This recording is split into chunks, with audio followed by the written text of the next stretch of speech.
I think a lot of people make the mistake of equating Donald Trump to the broader attack on democracy. If that were the case, we would have seen democracy rise between 21 and 24. We didn't, because the heart of the attack on democracy is happening in states. And so the lesson that I would tell people is, if all we do is win a presidential election, one for one office, although it's important, and we don't stop the rundown of democracy in state after state, it's a short-term victory, while the long-term erosion of democracy continues. Welcome to The Context, a podcast from the Charles F. Kettering Foundation about the past, present, and future of democracy. I'm your host, Alex Lovett. My guest today is David Pepper. Pepper has served in several elected offices in Ohio and was the chair of the Ohio Democratic Party from 2015 to 2021. These days, he's an adjunct professor at the University of Cincinnati Law School, and he's also a prolific writer, with 2 nonfiction books about American democracy, 2021's Laboratories of Autocracy and 2023's Saving Democracy. He also writes a daily Substack of political commentary, and on top of all that, he's published 5 novels. He also serves as a senior fellow for the Kettering Foundation. Pepper has a deep knowledge of state politics, which gives him insight into the ways that democracy is under attack in state legislatures. He communicates about these issues with passion and purpose. You'll hear that in this conversation, and it also comes across in books like Laboratories of Autocracy, which manages to tell a complicated story about nerdy topics like gerrymandering, while also being entertaining. Pepper's most fundamental insight is that during the last few years, while Americans have been attending to the drama of national politics, and there has been a lot of drama, many state legislatures across the country have been quietly undermining democracy. After all, state governments are the ones who draw legislative districts for both state and federal offices, and state governments are also directly involved in setting elections policies. This gives state legislators a lot of power to keep themselves in office, not by winning over new supporters, but rather by creating maps and administering elections to protect themselves at the ballot box. This is possible in part because Americans just don't pay that much attention to state politics. For example, in one poll from 2018, 81% of Americans admitted they couldn't name their state senator. Now that I think of it, maybe I should Google who mine is. The mismatch between how much power state officials have and how little attention they receive creates possibilities for corruption and attacks on democracy. But while Pepper thinks American democracy is at risk at the level of state government, he also thinks there's something we can do about it. The first step, of course, is simply paying attention and understanding the forces pushing state governments to be more extreme and less representative. So if you're listening to this podcast, you're already doing that. What comes after that? Well, that can vary a bit depending on where you live, but Pepper has some good advice for all of us in this interview. A lot of the conversation you're about to hear focuses on Ohio, the home state of both the Kettering Foundation and David Pepper. And if you live in Ohio, Pepper really is a voice you should be listening to. But the trends he's talking about are playing out in states all over the country and affect politics at every level for every American. So if you care about American democracy, stick around and listen to what's been going on in the Buckeye State and what it means for you.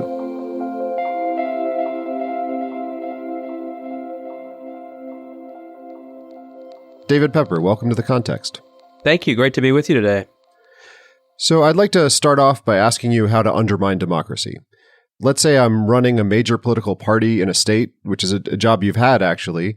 But let's say maybe my party has a slight lead in elections in that state. We win more than we lose, but we still lose sometimes. And I'm looking for ways to solidify my party's hold on power. And I don't want to do anything dramatic. I don't want a violent revolution. I don't want to cancel elections. But I want to make sure my party is insulated from swings of public opinion.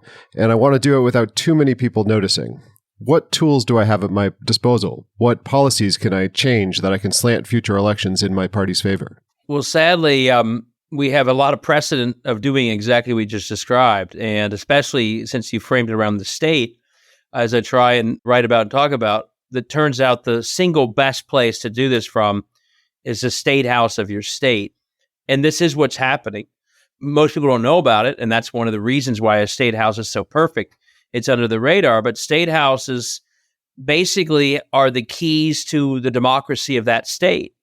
And you can use the tools in state houses to, shape the electorate to some degree.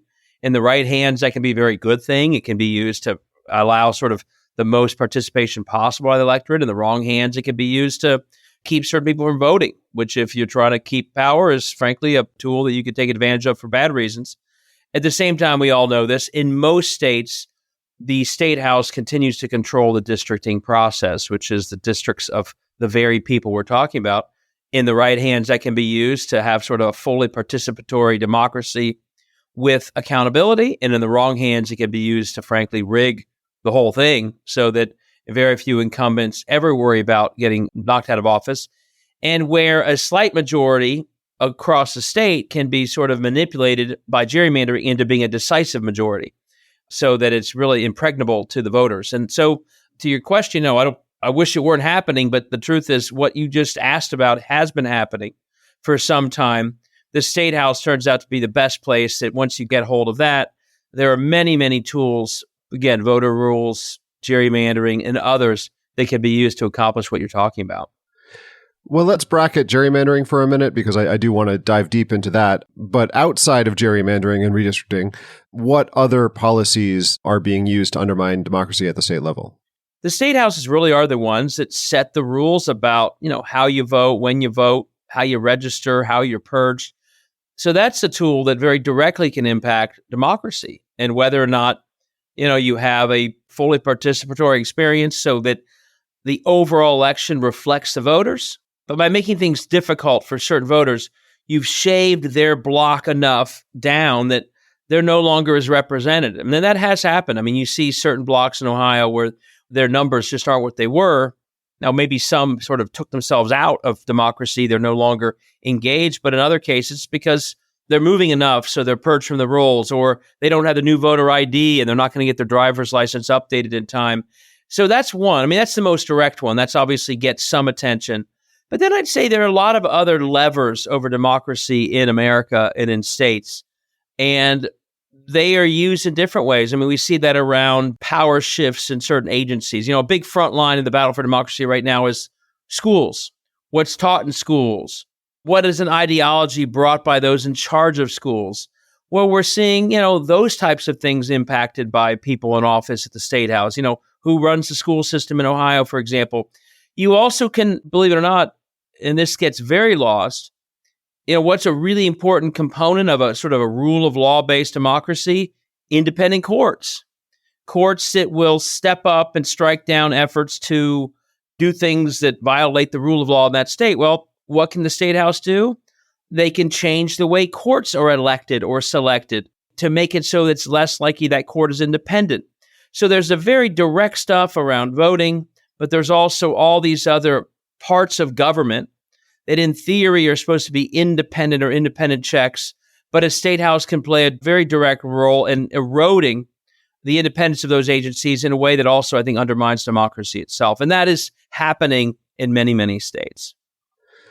So I want to pick up on a couple of things you've said there. One is you were describing shaving off voters, not disenfranchising all Democrats, but shaving off some voters from the Democratic coalition, for example.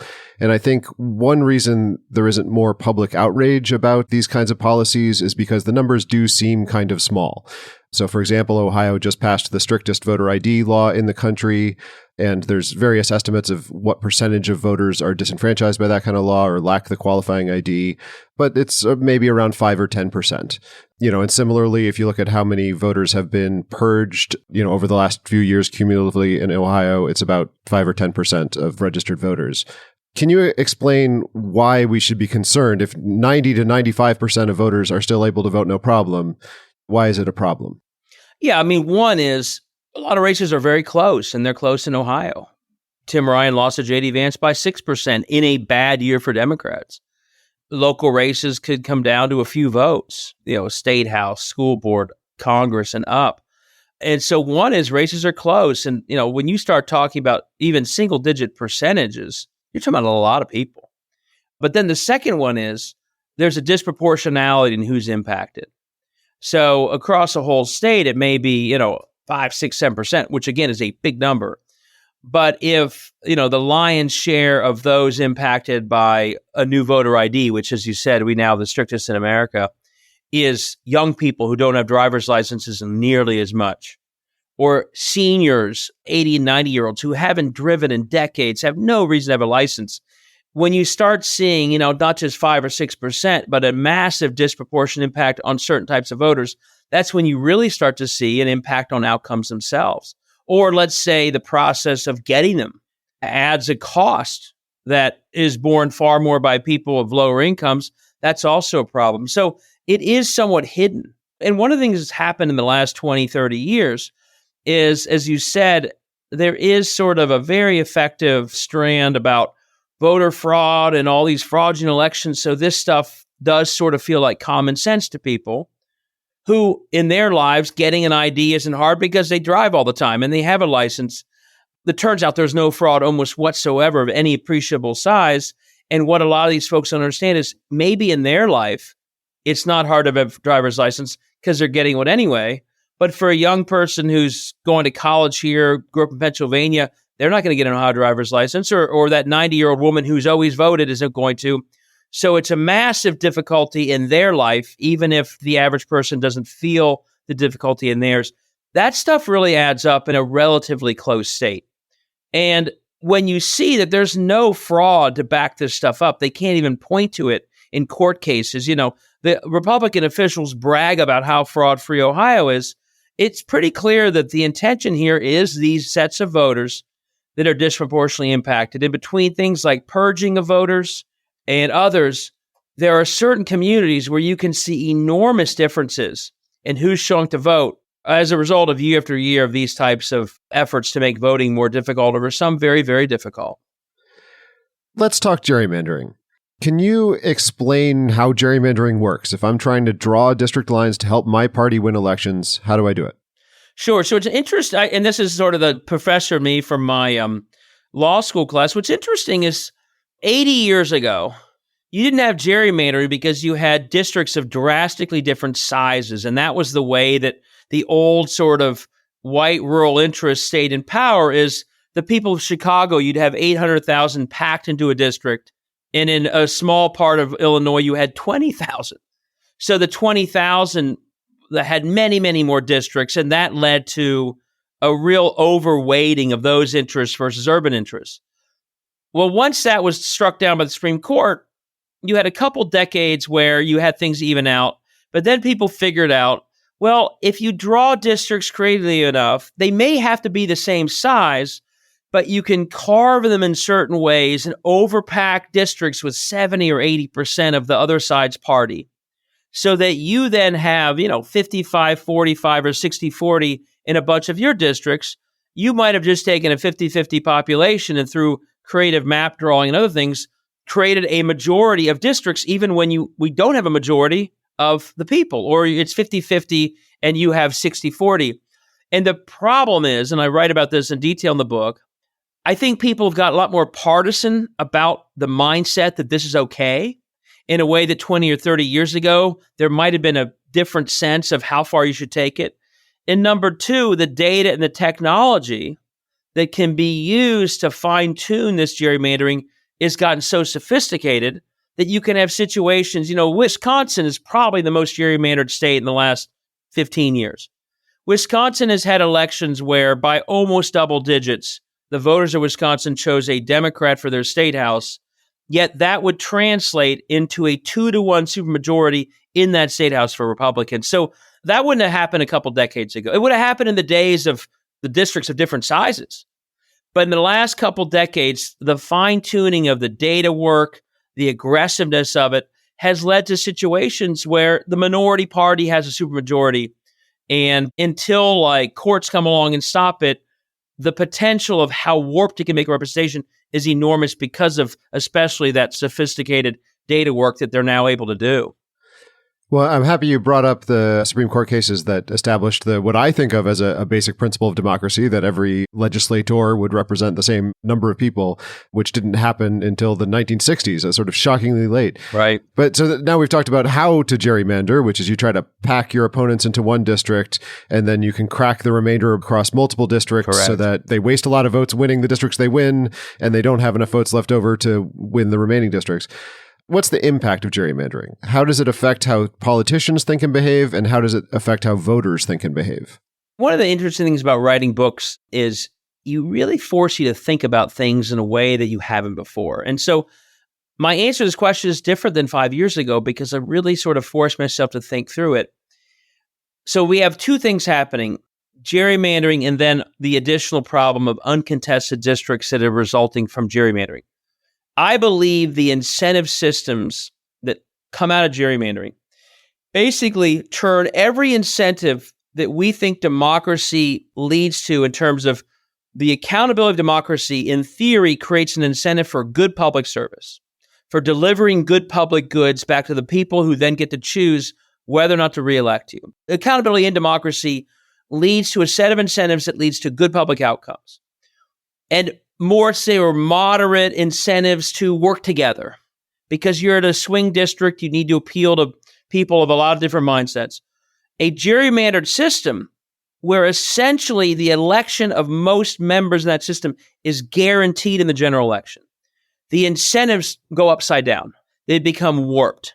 The incentive to be more moderate, which when I was a county commissioner, which I was in Hamilton County when the county was a 50-50 district, if it wasn't already part of my personality, and it was, my incentive would be, well, don't be too extreme or you'll lose. Try and reflect the broader mainstream views of this county. Once you have no election in November, you worry about, the incentive actually goes from being more sort of broad mainstream to, well, be an extremist so you don't lose your next primary because that's the only election that could ever potentially cost you your career. But the other incentive that I think really explains how broken these state houses are is once you never worry about the public in a general election, once you almost always have no opponent in the general election, which is happening in many states, the connection of the people themselves to your world is gone. And this is where the incentive, I think, has taken places that we've all assumed for a long time are actually about public service in the first place. But their incentive system is not public service. It's actually not public outcomes. Those outcomes have no impact on their next election. They can have poor roads, poor schools, lower wages, poor healthcare, and still get reelected and will. But their incentive is actually that primary, where that big energy company or that for-profit school delivering terrible outcomes could actually impact their campaign in a primary and cost them their election. And their incentive is to keep those people more happy than the public because in the general election, they have no opponent. So I worry that the gerrymandered systems of states like Ohio have converted what were supposed to be institutions of public service into institutions that generally are using public assets and public dollars for a very strange version of private service using our power to do it. You know, handing public school money to private for-profit schools, handing out vouchers that aren't helping poor kids, but are helping lift up private schools that appreciate the subsidy, all while public outcomes like those public schools are falling. I worry that the MO of most places due to gerrymandering is no longer public service at all. And when you start looking around the country at the declining public outcomes by almost any measure in states like Ohio, that is very consistent with what I just described. If your goal was to improve public outcomes, the minute your policy was failing to deliver good public outcomes, you'd change it, wouldn't you? But they're not changing their policies even when the public outcomes are failing. Just as an example, Ohio was ranked 5th in the nation in the quality of its overall education in 2010, 5th. We're now in the mid-20s. The set of policies that they pursued to drive us from 5 to the mid-20s aren't changing, they're accelerating. If you were about public outcomes, you do the opposite. But what they are serving is sort of a different set of interests. The for-profit school that wants the public money, the folks who want private vouchers for everybody. They don't care if it's draining the public schools. So the downward spiral of outcomes, I think, is a direct result of the fact that the entire incentive systems of these gerrymandered, unaccountable state houses are upside down versus what public service should be. So you're talking eloquently there about the effects of gerrymandering on the politicians. I'm wondering if you could talk a little bit about how it affects voters. What is it like to live in a gerrymandered district? I think the most dramatic effect is on the behavior of these institutions.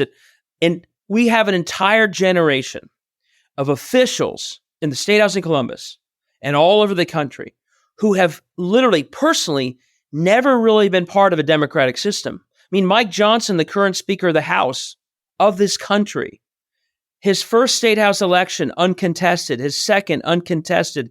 3, 4, and 5 races for Congress, 35% blowouts. His next race, uncontested. We have people like a Speaker of the House who've never been involved in the system with any accountability. So I think the first thing that people should see is how much it's warping what we've always thought of as a profession that was supposed to be a public service. But yeah, number 2 is clearly what it's doing is it's removing voters from the democratic process. If you don't have elections, or if elections are such blowouts, you don't even know who these people are. You have no idea what they do. You never hear about the state house budget or what it's doing to your school system. Think about it this way. The time that you're most likely to hear about all these topics are in a campaign where the opponent to the incumbent actually tells you his or her reason to not vote for that person because of this vote, that vote, or the overall direction isn't good. Once you remove the general election from even existing, those voters almost never hear anything about their incumbent except what they're told to hear by that incumbent. Even if there is a newspaper, if there's no election, there's nothing to cover. There's no debates. There's no forum. There's no nothing. And so I think turnout suffers, energy and activism suffer, but more broadly, just the transparency that is essential to democracy about what this place is doing and these state houses are doing just disappears. You know, in some states like Texas, they canceled the election. It's called a canceled election. It doesn't even happen.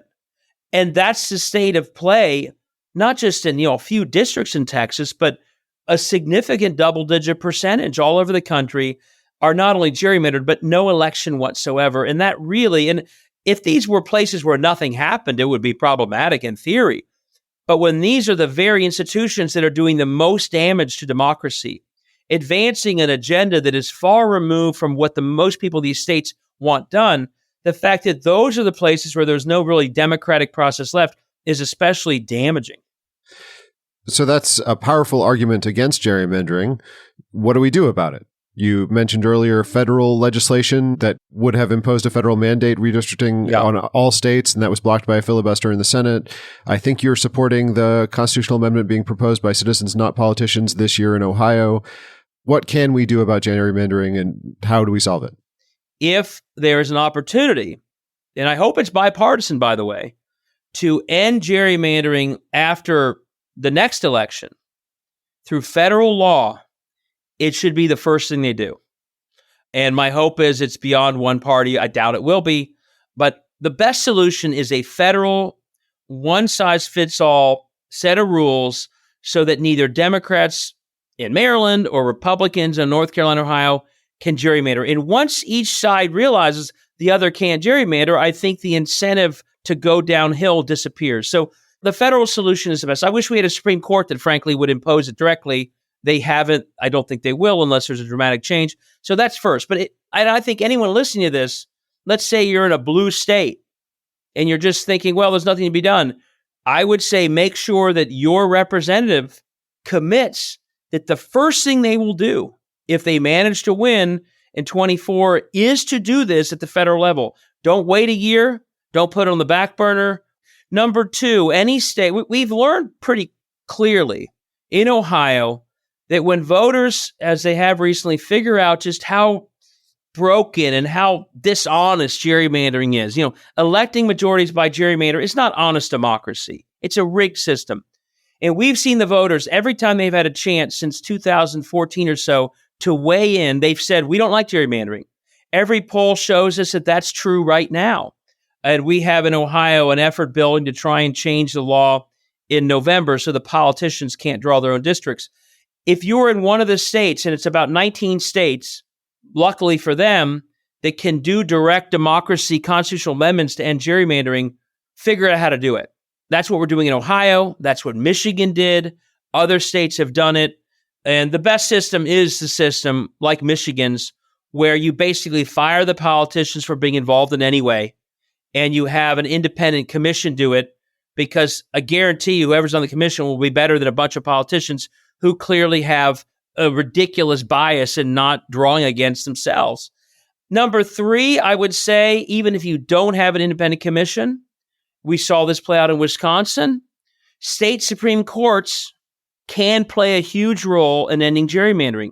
In the last 10 years, without changing their constitutions, Pennsylvania's Supreme Court found that gerrymandering could be found to be illegal under the state constitution. The North Carolina Supreme Court found the same thing. The Wisconsin Supreme Court found the same thing only a few months ago. Wisconsin, as bad as I just described it, is about to be ungerrymandered. So if you can do a direct democracy amendment, do it, but know that some states are ending gerrymandering by electing Supreme Courts that also see it as an attack on democracy and are finding within the constitutional language they already have this problem. Like North Carolina, unfortunately, like Ohio, the state house defied their ruling long enough that they were able to get away with a gerrymander. But in Wisconsin, that's not going to happen, I don't believe. And all of a sudden, the state with a terrible gerrymander is seeing it go down. So there's federal, then there's independent direct democracy. And if you're not in a state that has that option, which most don't, see if a Supreme Court process is possible. But here's my advice to anybody anywhere. And this is the part that might sound the most sort of glass half full, but I couldn't feel it more strongly. Even if you're in a state with terrible gerrymandering and there isn't quite a path to change it, you still got to run everywhere. Having 50% of those Tennessee Republicans who kicked out their two colleagues for being part of an anti-gun protest, having 50% of those incumbents face no opposition is worse than the fact that they're in gerrymandered districts. Because once these people go back to office without even an opponent, the disconnect back to the people is even more broken. It doesn't exist. And so the first step, and we're starting to see this in the last 3 months, I've been thrilled by the number of states that are recruiting more candidates who are not allowing what is almost like a new version of Jim Crow, where no one's even running. It's true one-party rule, which was how Jim Crow was so powerful. Even if you're stuck with a bad gerrymander, know that there's a value to running in tough districts. Even if you don't technically win the election, you're winning in another way by bringing transparency, by bringing accountability. So don't give up even if you can't ungerrymander in the next couple of years. Know that by running everywhere, you are actually really lifting democracy versus leaving half or more of these incumbents without any opposition whatsoever. That's the true deep damage happening in too many states. So earlier we were talking about the mechanics of gerrymandering, the kind of idea of you pack your opponents into one district and crack the remainder. Some political scientists argue that the natural political geography of where Americans choose to live benefits the Republican Party. Basically, that even without gerrymandering, Democratic voters tend to live in dense blue cities. And no matter how fairly you draw the lines, those Democratic voters have kind of packed themselves, whereas Republican districts also are somewhat politically polarized, but a little less dense. So I guess, first of all, do you agree with that diagnosis as part of the picture of what's going wrong?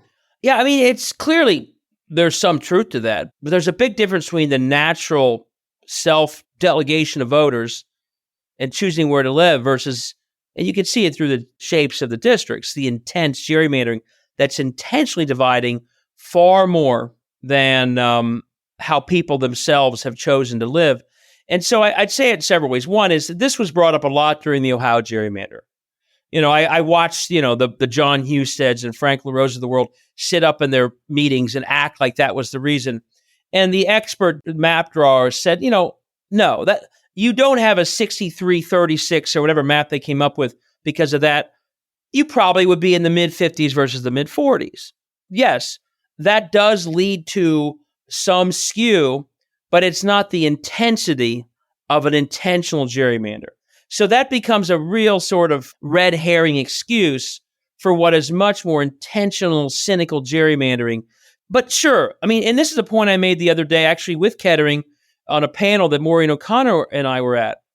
I'm actually not running around talking about gerrymandering every day because I think that if only we had gerrymandering, Democrats would have a majority in Ohio and Missouri and where else. Like, that's not really my concern. I think if you had an ungerrymandered state in Ohio, you would likely have a majority Republican delegation most times. You'd have one in Missouri, you'd have one in Tennessee, but you'd have a different type of politician because within those districts, you'd have a number of politicians who were in swing districts, who would fear that they would lose. And so they'd behave differently. What they've done in Ohio, and the big fight, if you watch closely, the Supreme Court opinions and the repeated map making in violation of those opinions by the Republicans, they are working overtime to make it so that not a single member of their caucus ever worries about a reelection. And what that does, let's say if you had an ungerrymandered Republican-leaning legislature, 5, 6, 7, 8 of those members on the Republican side would be in swing districts. They would feel some pressure to be more moderate. If someone brought forward some crazy idea, they would say, I can't vote for that idea, I will lose. But once they gerrymander, and this is the irony, when it's happening in Republican states, this is a war on moderate Republicans as much as it is on Democrats. They are going extinct, largely because of gerrymandering. And what happens is they are eliminating that sense of balance, that sense of mainstream, that sense of moderation, and replacing all those formerly Republican moderate candidates with more extreme candidates. And so that balanced reflection of Ohio would also reflect the moderation of Ohio, even if it was Republican majority. Once it's all gerrymandered districts, there's no one in the middle speaking up for that middle view, which actually better reflects Ohio. Well, speaking about this disconnect between the moderation of Ohio Republican voters and the extremity of the Republicans in the State House, your book, Laboratories of Autocracy, which lays out a lot of the arguments we've just been talking about, came out in 2021, which really isn't that long ago. But the last couple of years have been eventful ones for the state of Ohio, including a couple of elections about changing the state constitution that made national headlines. And I think there's a story here to be told about the disconnect at the state house level of the people. Can you help explain what's happened in Ohio over the last couple of years? Sure. I mean, a lot of what we've been talking about was borne out, that a majority of those gerrymandered legislators, pushed by certain interest groups on the far right on certain issues, repeatedly pushed for things that, in hindsight, most Ohioans thought didn't make sense. They pushed to destroy our direct democracy by raising the threshold of constitutional amendments to 60%. Then they pushed an abortion ban, no exceptions, even though every poll tells you that somewhere close to 60% of Ohioans have been generally for reproductive freedom and one's right to choose. And what happened in Ohio last year was the voters clearly said, okay, we're going right to the polls through direct democracy to exert our will against the gerrymandered legislature. These were not close fights in the end. Each election, though, the one in August that would have destroyed direct democracy, a bipartisan coalition defeated it 57-43. We saw counties that voted decisively for Trump vote basically as a multi-partisan coalition against the Republican State House.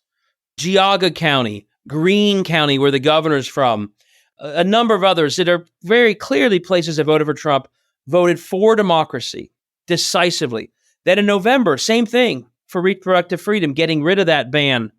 Butler County, again, Geauga County, Delaware County, Republican strongholds voted against that ban and for reproductive freedom. So it really was a whole year reminding Ohioans, the State House folks don't seem to really see it yet. They are in their little gerrymandered world completely out of touch with the broad views of the state of Ohio, and in many cases with the people of their own districts. And so I think it really was a lesson learned. And what's interesting is when I wrote this first book, Laboratories of Autocracy, I wrote it very alarmed that no one was seeing this and that the strategies being pursued by those who care about democracy were not smart enough to take on this state house-based laboratory of autocracy strategy, if we can call it that. And what's interesting is the last year and a half, not only there was Ohio issues, but many elections where election-denying Secretary of States lost in 2022, or the Michigan and Pennsylvania state houses flipped in 2022. I think we're seeing that if people really focus on democracy itself and energize around that, and not only for federal office, the truth is there actually are many wins to be gotten. And those Ohio examples in 23 are a perfect example that the voters saw through it. The voters didn't trust the state government's views on these things.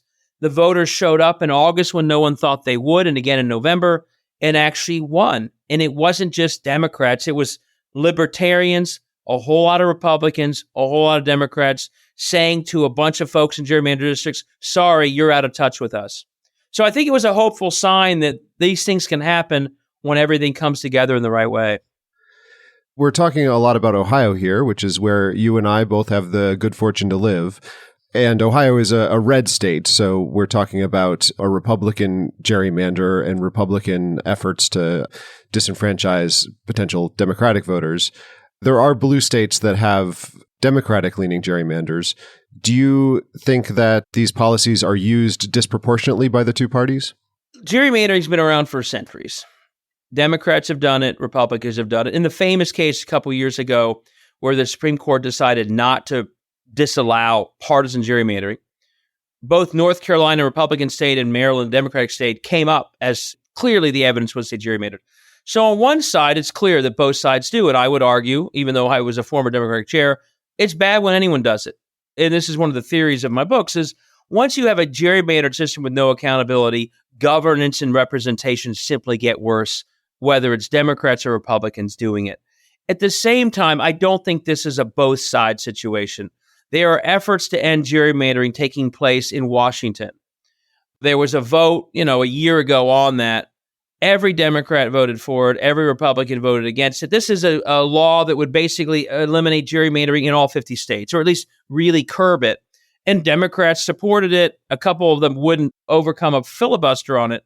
But I do think there's more of an interest in ending it among independents and Democrats and Republicans, although in practice, both sides do it. And my view is a national curb on it would keep everyone from doing it, which is actually exactly what we need. I will say also, and this is an interesting point, I think red states are clearly engaging in more aggressive purging and suppression of voters. But there are some blue states, and I hear from their activists all the time out of frustration, that haven't quite moved to a very sort of 21st century best practice of voting either. Reforms that we could talk about, automatic voter registration, same-day registration and voting, a big open window for vote by mail. Some states like Washington State and Oregon have done this, but other blue states haven't. And you scratch your head and you wonder, why haven't they? Their fellow partisans in other states talk about doing this. And my guess is that I have a sneaking suspicion that some of those updates may not be being made because those in power also might worry that might empower a different type of Democrat who could then beat them. So I don't think they're suppressing the vote in some of these states, but I think in some of the blue states, they're not moving as quickly towards what I would call the best practices of voter participation, perhaps out of a fear that those might actually hurt their chances in the next election. So we're talking a lot about democracy on the state level here and state level policy. Of course, there are also threats to democracy at the federal level, but a lot of your argument in your writing is about the state level. Right now, it's a national election year. There's going to be a lot of attention on the race for the president. So arguing about state policy is swimming upstream a little bit. Can you make the argument for why it's so important to pay attention to the state level? And is a lack of attention to the state level part of the problem? It's an enormous part of the problem. It's literally why I wrote this first book, Laboratories of Autocracy. I had no plans to writing that book, but the whole national environment is so focused on Washington. It goes back to your very question. It creates a perfect environment to use much less focused on statehouses to do most of the damage to democracy, while we can all watch Washington and admit nothing even happens there. I mean, they don't pass anything. They don't largely do anything. They just bicker all day.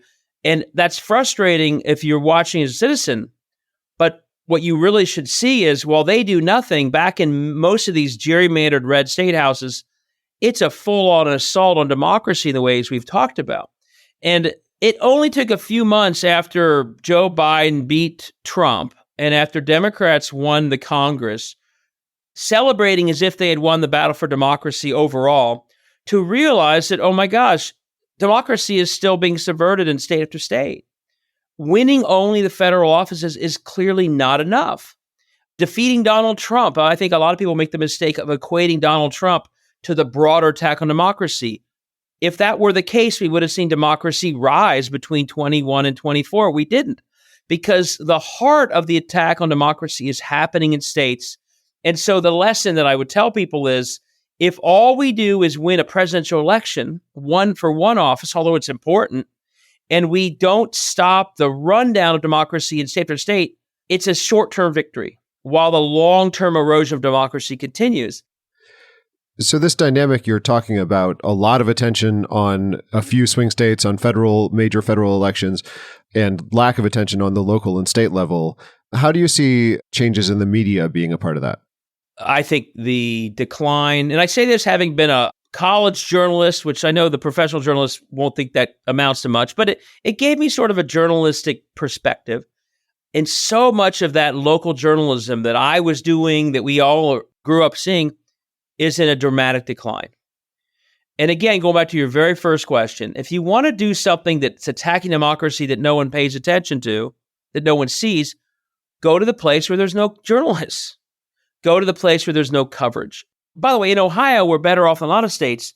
We still have major media outlets who cover the state house. But that local paper, the daily or the weekly, in a mid-sized or small town that would cover with some granularity who your state rep is, what they're voting on, the good, the bad, and the ugly, those papers are disappearing so fast. And the lack of journalism, and by the way, at the same time that if you and I can watch TV, you got 80 reporters following, Mike Johnson and Kevin McCarthy through the hallway as if each one of them is going to get their own scoop by following him with a microphone. What I would say to the journalists out there is balance it out a little bit. Cover state houses where most of the push against democracy is happening with at least equal vigor is following Kevin McCarthy to say the same thing to all 80 of you. And there are ways this is starting to happen, but let's try and bring some life back to local and state level journalism, because without it, you have these state houses grinding away every day, many bills, and there's almost no journalistic infrastructure in place to keep up with it.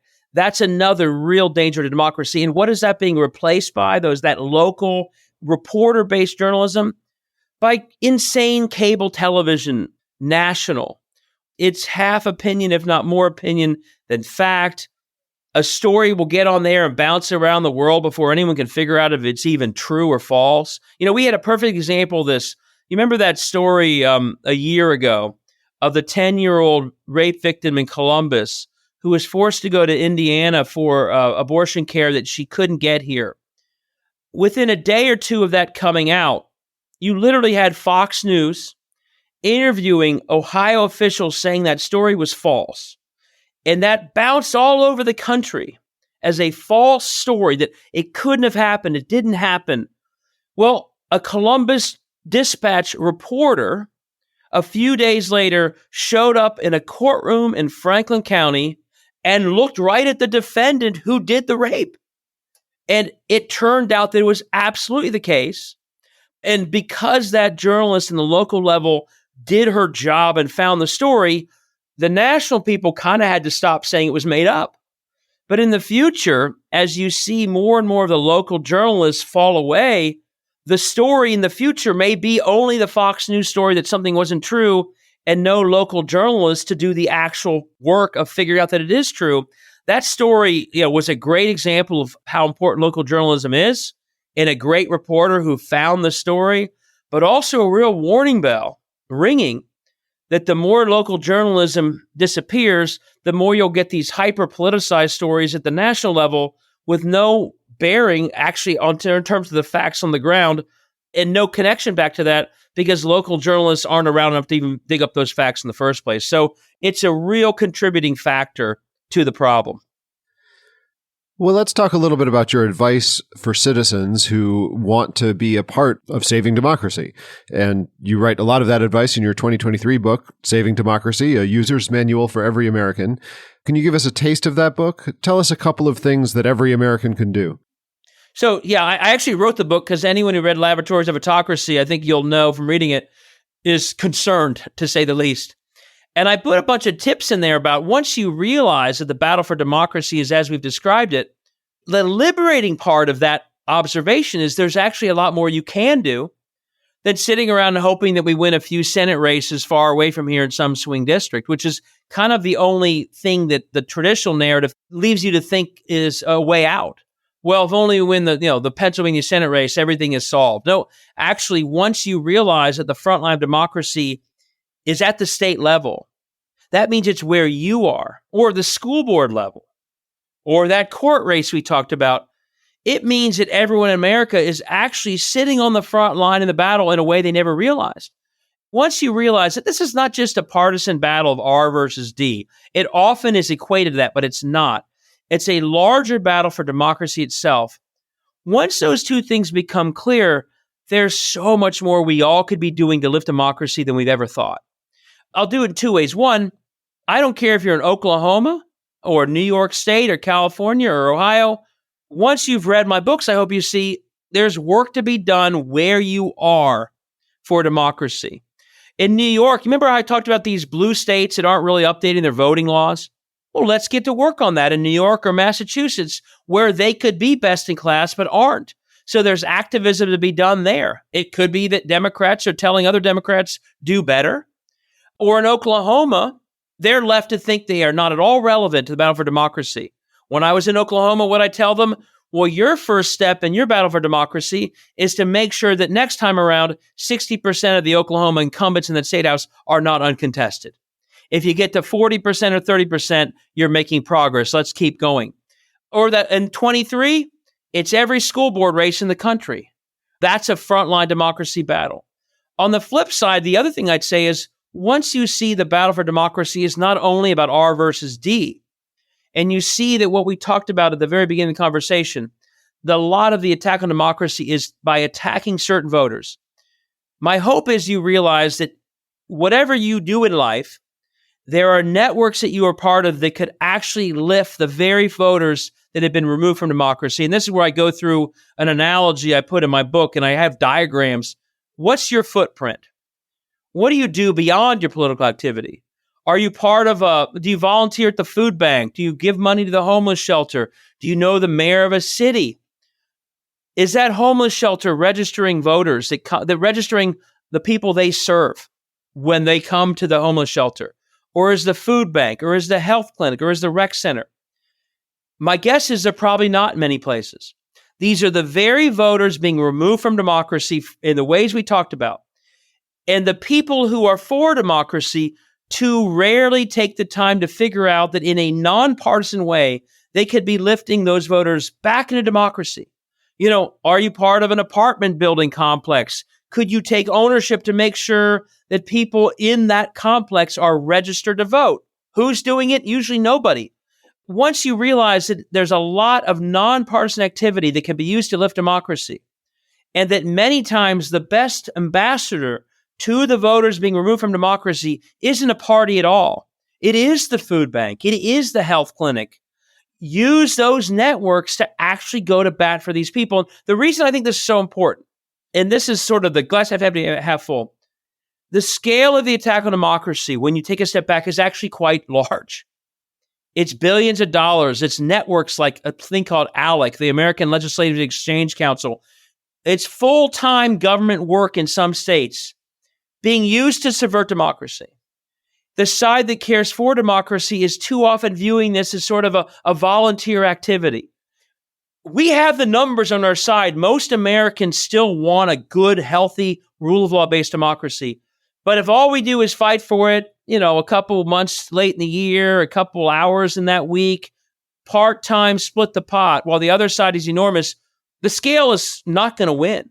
And so one key way to get there is if everyone incorporates saving democracy into what they do every day, I think our scale starts to get very big very quickly. But we just haven't thought of it that way for a long time. So that's some of the advice I give. By the way, this applies to business leaders. Every university and college should be registering every student who registers for classes, register to vote. Incorporate it into business and nonprofit and university operations in any way you can, because that's how you start getting to the stream of voters and people that it's going to take to lift a lot of those removed from democracy right back into it. All this talk about the dangers of democracy can be a bit dispiriting. It's like we're saying to people, the game is rigged, and in order to fix it, you're going to have to work harder to overcome that rigged game. Yeah. Do you have a response to that? Do you have thoughts on how people should find their motivation? There's nothing worse than thinking you're winning when you're not. So if it's a splash of cold water to say, hey, listen, the strategy of thinking we could only win by winning a few federal elections is a losing strategy. The only thing worse than that observation is to not see it, because then you're losing even when you think you're winning, which has been what's happening in the battle for democracy. So yes, it is a wake-up call, and it is sobering. But I actually think in the end it's helpful to see that we're not in, our entire country's history has been a battle for democracy. The battle of the Civil War, the women's suffragists, the civil rights era. No, we are not the first generation of Americans post-60s to magically be at a moment where democracy is here to stay if no one fights for it. And so if that reality check is sobering, too bad. We need to see that or we will lose. So we are like all our forebears. They had to fight for democracy. So do we. That is sobering. But I also hope it inspires. But I also hope more than anything is once you see the battle that way, you see what we've been doing wrong. You see some wasted energy. And you see, I hope, like I do very clearly, that if we apply our energy somewhat differently and more strategically, we can work the same or maybe harder because we're more inspired to much greater results than we have been when we haven't viewed it the right way. And not only is that sort of the theory of my books, and by the way, I leave most presentations with people energized for that reason. They're thinking, my God, I finally see it. I can now be smarter about what I do in my activism. What's really good news is, as we talked about with Ohio 23, in the last couple years, we are seeing a winning streak for democracy once you view it as the broader battle. We saw counter-historic wins at states around the country in 22. We saw the end of gerrymandering in Wisconsin in late 23. We saw a Kansas referendum go away no one would have thought in August of 22. We saw statehouses flip when you never would have imagined they'd flip. When one party is the White House, normally it's very bad. Well, they went the other way. And I think we're seeing that because people are starting to see that the state level battle is where it's at. And when we apply our energy there, when it's been so long overlooked, there's actually more value brought to bear by energy there than being a drop in the ocean in some of these federal races. So I think the eye-opening nature of it at the first moment is hard to take. In the second, it's like, okay, I'm glad I see that now. In third, it's, wow, I can feel myself doing so many more things I never thought to do now that I see this whole struggle in the right way versus the wrong way, which was if I only help John Fetterman and Bishop Warnock, I'm doing my part. No, now it's much better, but it's also right where you are, so there's far more you can do about it than you ever imagined. David Pepper, thank you for joining us on The Context. Thanks so much for having me. I really enjoyed the conversation.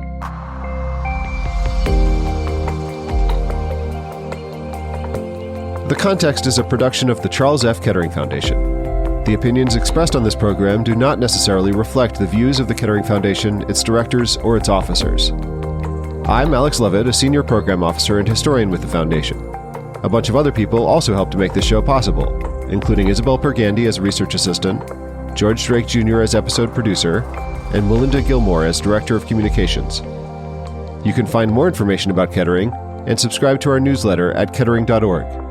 To contact the podcast, email thecontext@kettering.org. People only listen to podcasts if they hear about them.